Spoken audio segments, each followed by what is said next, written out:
Hello बच्चों, let's read this question. The question says, in the arrangement shown in the figure, है ना, the ends P and Q of an inextensible string moves downward.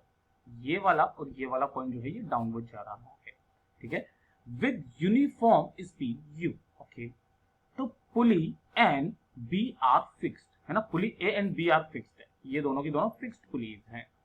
The mass m moves upward with the speed, यानी कि ये किस speed से ऊपर की तरफ में जाएगा, ये हमसे पूछा गया है.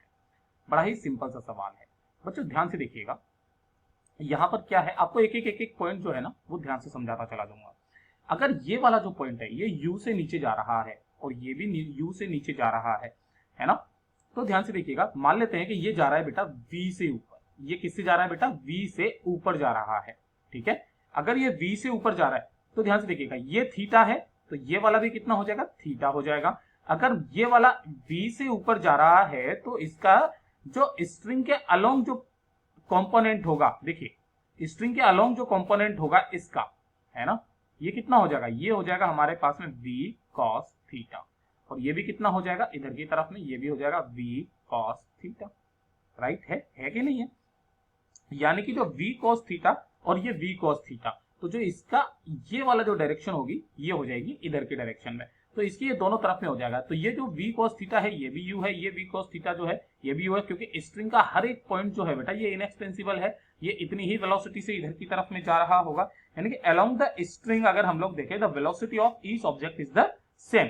तो अगर मैं यहां से ध्यान से देखूंगा तो ये कितना हो जाएगा, 2v cos theta is equal to कितना हो जाएगा, 2u के इक्वल हो जाएगा, है ना, क्योंकि along the string the velocity, वो जितने भी पॉइंट्स हैं इन सबकी वेलोसिटी क्या हो जाएगी, सेम. यानी कि अगर ये वाला पॉइंट u से इधर जा रहा है तो ये भी u से इधर जा रहा है, ये भी u से इधर जा रहा है, ये भी u से इधर जा रहा है, और u इज इक्वल टू किसके है, इसके है. यानी कि अगर मैं इन दोनों को कट कर भी दूंगा तो भी मेरे पास में जो v इज इक्वल टू आ जाएगा वो हो जाएगा u बाई कॉस थीटा, है ना, u बाई कॉस थीटा. इसमें आंसर दिया हुआ है. या फिर और we can say u is equal to, sorry v is equal to, ये v इज इक्वल टू, मैं यहां से मिटा देता हूं इसको, ठीक है.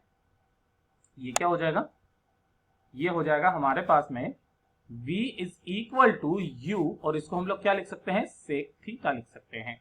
तो सेक थीटा वगैरह में हमसे पूछा नहीं गया है, केवल इसी में पूछा गया है. तो चलिए इसको मिटा देते हैं हम लोग, यहाँ पे हमें इसकी जरूरत नहीं है बेसिकली बच्चों. तो चलिए इसको मिटा देते हैं. हमारा जो आंसर है वो u बाई कोस थीटा में ही दिया हुआ है.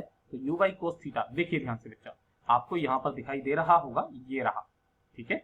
यानी कि जो करेक्ट आंसर हो जाएगा बेटा वो कौन सा हो जाएगा, हमारा बी हो जाएगा. तो मैं यहाँ पर इस पर थोड़ा सा राइट लगा देता हूँ. करेक्ट आंसर जो होगा हमारा answer is option B. Okay, तो ये हमारा आंसर हो जाएगा. Hope you understood it well.